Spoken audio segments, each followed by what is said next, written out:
Do you struggle with fault analysis? Do you struggle with really getting to the heart of why your pupil has made a mistake? Have you been marked down on the ADI Part 3 for it? In fact, have you been failed for not really getting to know what the problem was and therefore not giving a coping strategy for it? Well, in this video, we're going to help you to change all of that. Hi. My name's Chris from Driver Training Limited. We've been audit registered trainers for almost 20 years, so the DVSA actually recommends us as driving instructor trainers. If you struggle with fault analysis, if you struggle with getting to the root cause of why your pupil does something, we're going to give you a routine and a framework that helps you understand the real reason behind the issue, and that, simply put, is called KUSC. K-U-S-C. What is it, and why does it make fault analysis way more simple? Well, in a nutshell, KUSC, KUSC, stands for knowledge, understanding, skills, and confidence. So when your pupil makes a mistake, the fault that most driving instructors, most trainees make, they jump to a conclusion as to why the pupil has done something. And very often, that's not the right reason at all. So we need to find out. Let me give you an example. Your pupil goes to turn right in front of an oncoming car. And you go, Chris, there was a car coming, you need to look earlier. Was that the reason that he went? Why did you go then, Chris? Did you see that car? Yeah, saw it from miles back. Why did you go then? Well, I thought I could get across before it got to me. Do you know how to judge gaps with oncoming traffic? Not a clue. My other instructor never taught me that.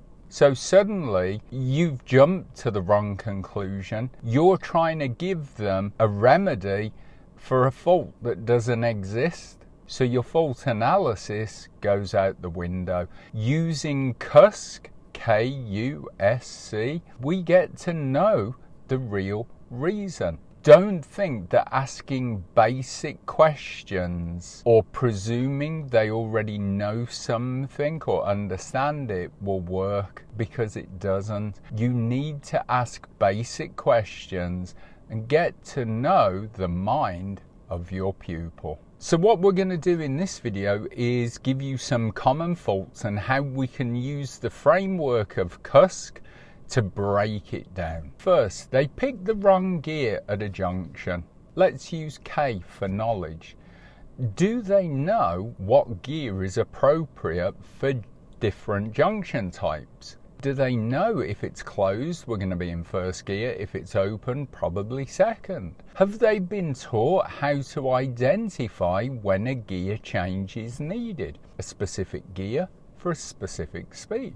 Is it understanding? Do they understand why the correct gear matters for control and responsiveness? Do they recognize how the road layout and traffic flow affect their gear choice? Then is it skill? Can they select and change gears smoothly and at the right time, or do they panic every time they take their hand off the wheel? Are they looking early enough to plan their approach? Or is it a confidence thing? Do they panic and rush gear decisions under pressure? Are they unsure about their ability to handle the car at low speeds? I just want to keep going. I don't want to risk kangarooing or stalling. So that brings us to our second issue, stalling. Let's use K for knowledge. Do they know how to set the gas, find the bite point, and balance the pedals correctly? Do they know when they need the clutch down and when to bring it to the bite point? Is it understanding? Do they understand why the car stalls? Do they understand how the clutch works? Are they aware of how timing and coordination impact the movement of the pedal? Is it skill? Can they manage clutch control consistently and calmly? Are their feet doing what their mind wants? Is it confidence and nerves causing the pupil to be rushed or give jerky pedal movements? If they do stall, can they recover calmly, or do they just freeze and panic? If you can identify the real issue, it makes solving it so much better. Perhaps they're not checking the blind spot. Is it knowledge?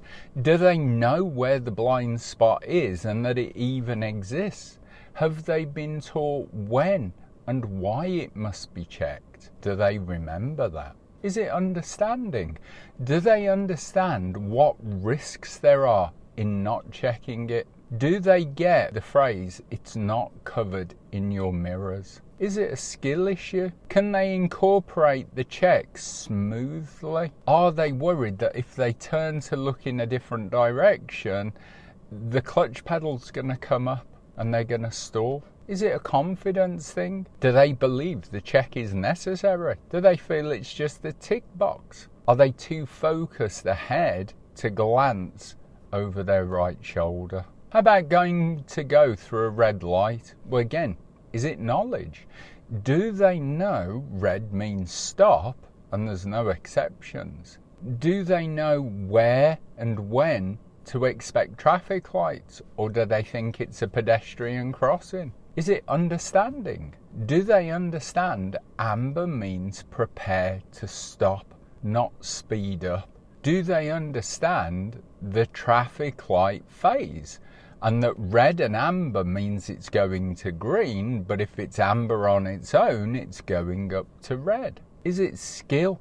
Can they judge speed and distance well enough to stop safely? Are they braking but too lightly? Are their observations timed correctly? Is it a confidence thing? Do they doubt their own decision making? Are they freezing on seeing the light change? Are they second guessing whether they've got time to make it? Meeting traffic, knowledge. Do they actually know what a meeting situation is? Do they know then the priority and who gives way? Have they been taught what to look for? Do they just think it's when it's parked cars?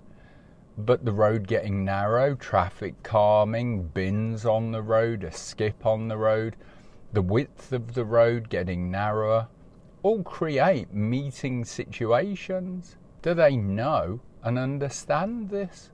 Is it their understanding? Have they got the wrong understanding? They have to give way to me because the obstruction's on their side, so by law they have to give way to me. So they know what a meeting situation is, they just don't understand how to deal with it. Do they understand how to judge safe passing gaps, when to hold back? Can they anticipate what other road users are going to do? Is it a skill thing? Can they control the car at low speeds and stop in time? Can they position sensibly to negotiate the space? Or are they just rigid on the wheel? Is it a confidence thing? Do they feel rushed or intimidated by oncoming vehicles? Are they unsure when it's okay to take the space? So do you see, by breaking things down into KUSC, just makes it more and more easier to understand what your learner is going through and how you can give them a coping strategy to deal with it. Turning right, suppose they cut the centre line. Do they know where they're supposed to turn and why it matters? Have they been shown the correct turning path? Do they know how much to turn the wheel at a certain speed? Is it understanding? Do they understand the risk of turning early and cutting onto the wrong side of the road? Do they recognise the dangers and understand the dangers of oncoming traffic and following traffic? Is it a skill problem? Can they steer the right amount? Or as we said, are their arms just stiff? Are they looking far enough ahead to plan for a gap that's big enough to go? Is it confidence? Are they rushing just to stop holding the cars up behind them? Do they lack trust in their positioning or steering control? You need to find the right answer. Our final one, what about gaps on roundabouts? If it's knowledge, do they know they must give way to the right if that's the specific roundabout you're on? Have they been taught how to judge the flow of traffic and the gaps before they get to the roundabout? Is it understanding? Do they understand why smaller gaps are riskier? Can they judge whether other drivers are starting to veer round towards them or are going straight ahead? Do they understand the role what's known as blockers play? If it's a skill thing, do they have the clutch control to move out? Is it confidence? Are they hesitating even when it's safe? Are they overconfident, going too early and risking a misjudgment? By using KUSC in your teaching and your fault analysis, it will make everything so much easier. Now, with this in mind, we've done a KUSC download on the courses website, adionline.co.uk. Just go to the home page, and there on the top menu, you'll see download. Just click on that and look for the KUSC common fault download sheet. And you can print that off, keep it in your briefing folder on your lessons, so you can actually think, well, how do I now break this down? But don't worry about asking basic questions. Do you know the speed limit on this road, Chris? Yes, 30.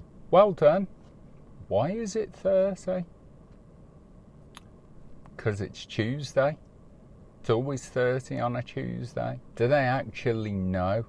You may think they do. You've told them this in a previous lesson, but a lot has gone on in their lives since then. Do they remember it? Do they understand it? Can they do it? Is their confidence up to it? Use this framework and your analysis for the ADI Part 3, the ADI Standards Check Test, and just your general teaching will rock it.